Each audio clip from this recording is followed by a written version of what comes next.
Hello there, and welcome to Project 486. In lieu of the holiday season, I want to share some holiday horror with you. Remember, just because it's the holiday season doesn't mean it's the most wonderful time of the year. Darkness exists under every bed, around every corner, and in the depths of every closet. So cuddle up with your blanket, make sure your hands and feet aren't hanging off the edge of that bed, and listen close. It may be the last thing you hear other than your own screams. Oh, and, Merry Christmas. For most children, Christmas is a celebration worth looking forward to, but for 13-year-old Evan, it was something to fear.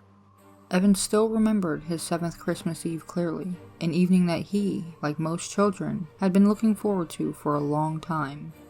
The next morning, he would get up early and open all his presents, eager to see what surprises Santa had left him. Evan imagined the restless night ahead and thought if he listened hard, he might be able to hear Santa come down the chimney. But this Christmas Eve didn't go all to plan. It wasn't long before Evan's excitement gave way to horror. Mom had insisted that Santa wouldn't come if Evan stayed up late, and she had just begun sending him off to bed when Evan was distracted by a loud, muffled thump on the roof. It seemed to be coming directly above the fireplace. It was like in the night before Christmas there arose such a clatter, and Evan approached the chimney to see what was the matter. Was it now that Santa had decided to make an appearance?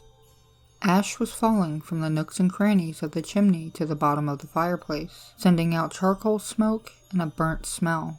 Someone had to be disturbing the ash. Evan was alone. Who else went down the chimney at this time on Christmas Eve? The chimney rattled, and a deep, rolling voice hit the air. Santa's famous "Ho, ho, ho" echoed down the chimney as Evan watched in delight. Things were silent for a moment. Evan's mother stood behind him watching. Then arose the biggest clatter yet.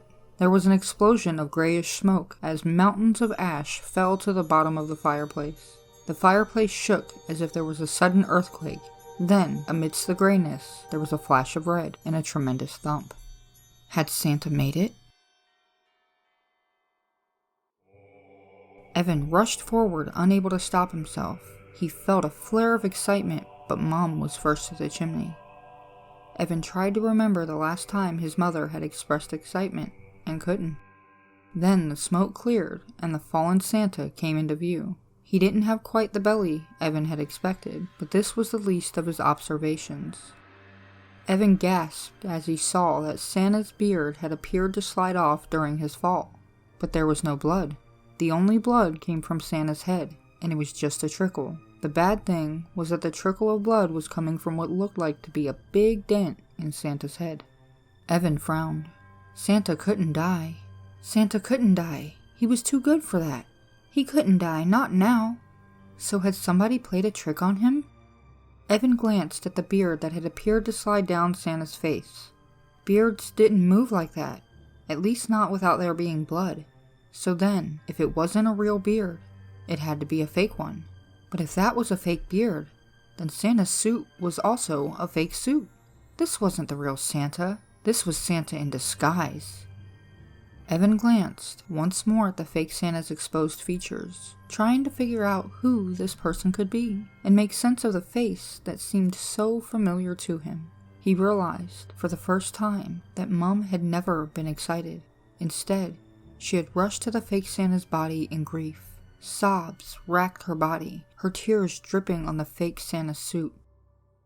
Evan stood, dumbfounded, and choked out one word. Dad? Evan woke up in a cold sweat, bolting upright into a sitting position. He glanced at his watch and read the time, 2:19 a.m.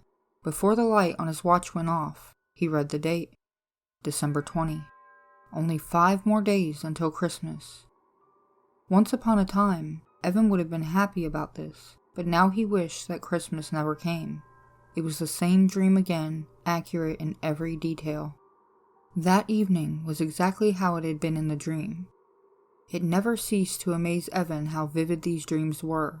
They got right down to the core and forced Evan to relive the worst moments in his life. Those goddamn nightmares. They got worse around Christmas.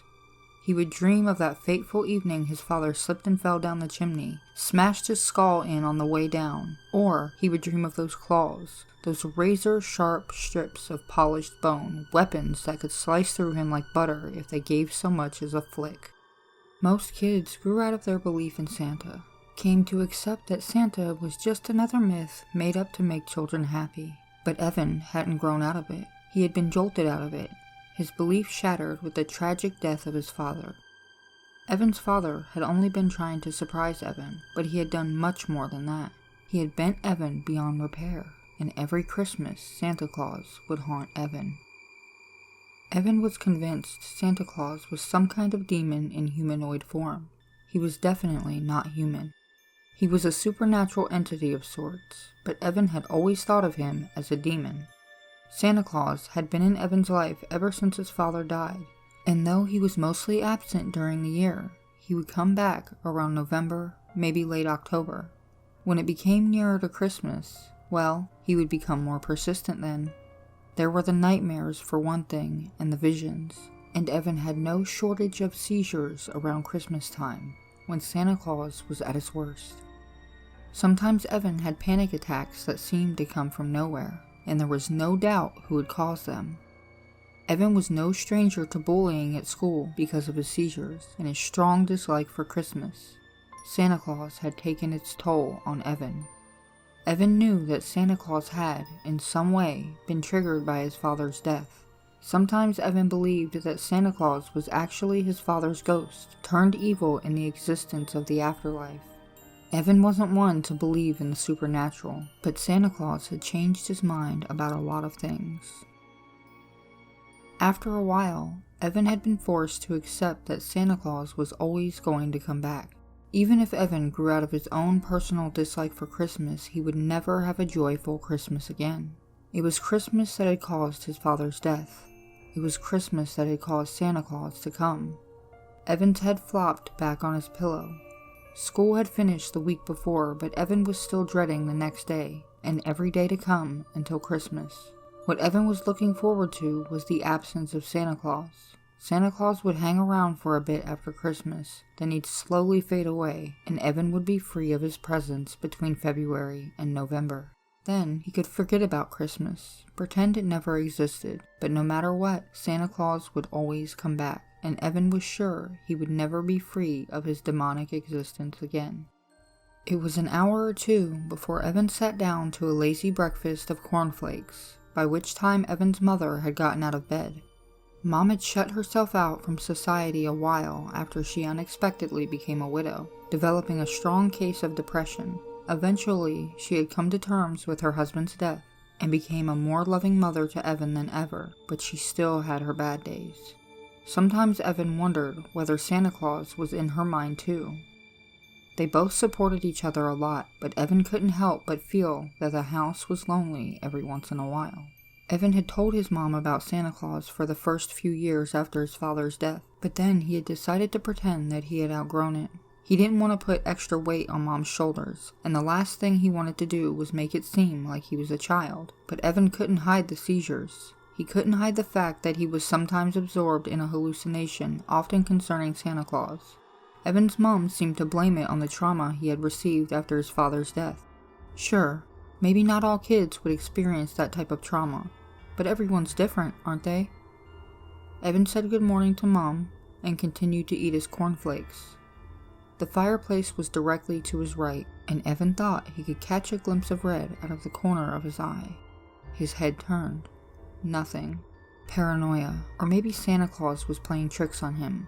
Either way, Evan didn't fancy seeing Santa Claus in the flesh.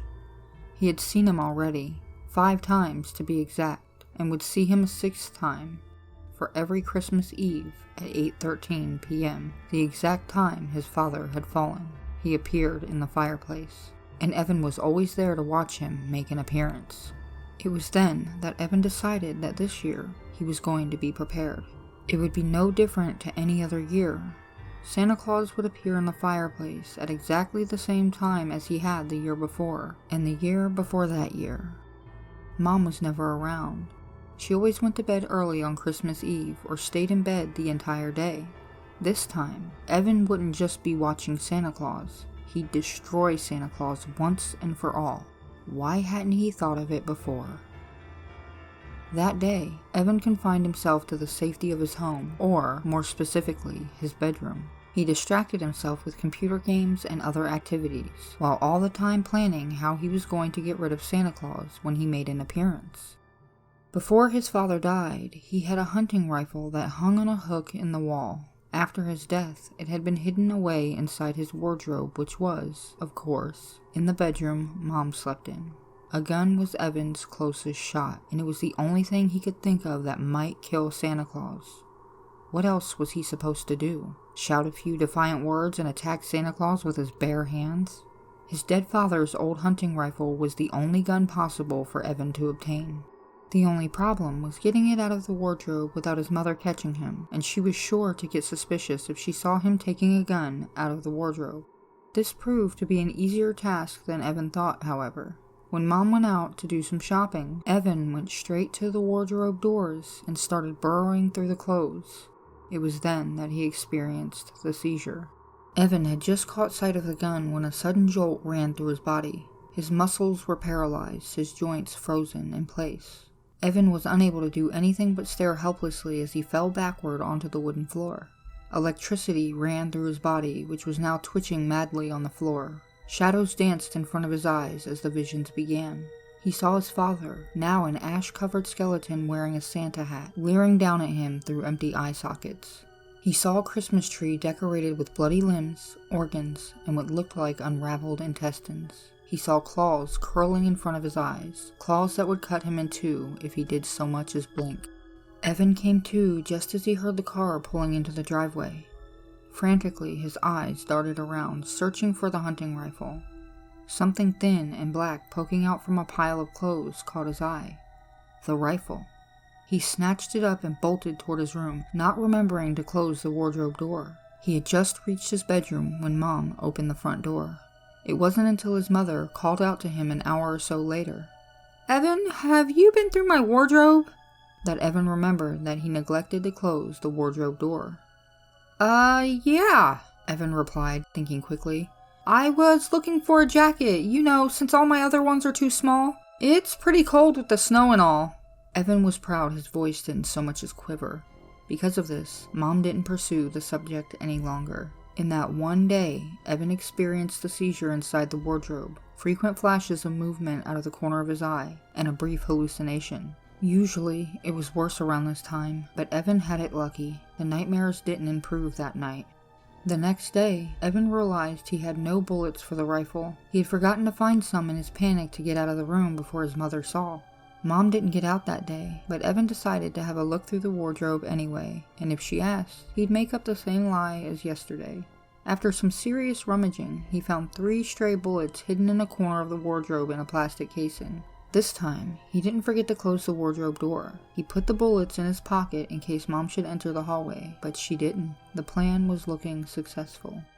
That day, Santa Claus talked to Evan. The words were spoken inside Evan's head, but Evan knew well who they belonged to. Evan found he couldn't remember most of the speech afterwards, but he knew it had something to do with Evan's plan to kill Santa Claus. Of course, Santa Claus could get inside Evan's head, so why shouldn't he be able to read Evan's thoughts? This was what he had done. Still, Evan wasn't prepared to give up so quickly. That day, he might have seen a lot of things that weren't there, but Evan kept his thoughts on that loaded rifle. On the 22nd of December, Evan not only heard Santa Claus and experienced his visions, but also felt Santa Claus on his own flesh. At one point, it felt like a cat was running its claws across his arm, but no one was there. Still, that didn't stop blood from flowing. When Mom asked him what had happened to his arm, he said that Stormo had scratched him. Evan had an old tabby cat called Stormo and was no stranger to his scratches. Mom didn't notice the seizures and hallucinations, simply because Evan confined himself to his room all day. It was a pitiful existence, but Evan knew he had to do it to avoid suspicion. Mom blamed it on what happened with his father, relating it to the past trauma, and as a consequence, feeling the need to shut himself away from what the experience had been related to, Christmas. Evan didn't have any problems with this. The 23rd passed quickly, but the 24th was the worst day he had experienced so far. He spent much of his time being tormented by the demonic presence of Santa Claus, his frightening messages ringing in his ears. Once Mom walked in the room while he was having a seizure on his bed, but was able to avoid suspicion by saying he was in the middle of a nightmare. Time dragged on as Evan became more and more tormented. Evan's mother went to bed early as she normally did on Christmas Eve. This left Evan 2 more hours until Santa Claus made an appearance. Every past year, Evan had been at the fireplace at 8:13, but this was because Santa Claus had willed him to be there. He had felt his legs move and had been unable to stop them. Santa Claus wanted Evan to be there to see him in the flesh. This was why Evan made sure he had the rifle clutched tightly at his hands before the time came. Evan glanced at his watch nervously. No, he was past nervous. He was terrified. 8:13 came, and nothing happened. But at the 20-second mark, he felt his legs move down the hallway toward the lounge. His hands opened the lounge door. He approached the fireplace. The curtains were drawn, the lights were out. It was dark, and Evan could see nothing save the silhouette of Santa Claus in the fireplace. Evan could see the outline of a Santa hat on his head, and was no stranger to the claws that hung at the shadow's side. Evan felt the presence of Santa Claus, knew that Santa Claus would soon be illuminated by a ghostly light, and Evan would be able to see him in the flesh. Then he would raise the gun, pull the trigger, and it would be over, or so he hoped. Evan stood there for what seemed like forever. Then the empty, bleeding eye sockets came into view. That white, almost transparent skin, the sharp, bloodied set of teeth that showed from behind slimy lips, the tattered Santa suit smeared with the blood of innocent victims. And worst of all, the long, knife-sharp set of claws that hung at each side. Evan was terrified. He stood paralyzed with fear as Santa Claus grinned and raised his hands toward him. Evan was unable to move, unable to do anything but watch as the claws came closer and closer to reaching him. It was too late to shoot now. It was all over. But as Evan stood frozen, his muscles stiffened and his fingers tightened around the trigger. There was a terrific bang and a blinding flash of light. Then the world faded to black. Evan woke to Mom shaking him frantically. He blinked, trying to figure out what had happened. Then he remembered. He had killed Santa Claus. Mom said she had heard a bang and had come to see what the noise was. When she saw that Evan was holding the hunting rifle, her first thought was that Evan had shot himself, but she had seen that there was no noticeable bullet wound and Evan was clearly still breathing. Evan was exhausted but too happy to comment. His face broke into a smile. "I did it," he whispered. Mom looked concerned. "You're not well, Evan. You're going to a doctor as soon as possible. I worry about you." "I killed Santa Claus," Evan babbled, oblivious to his mother's concerns. He was overcome with the joy that Santa Claus would no longer be in his life. "I'm not just worried about you, Evan. I'm also quite angry with you," Mom said. His eyebrows knitted into a scowl. "Somehow you vandalized the fireplace. It looks like something out of a horror movie." Evan frowned.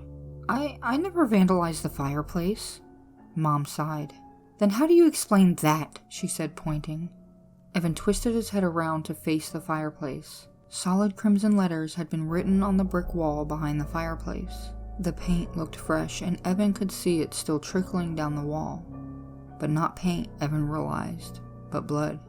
"Ho, ho, ho, I'm coming for you."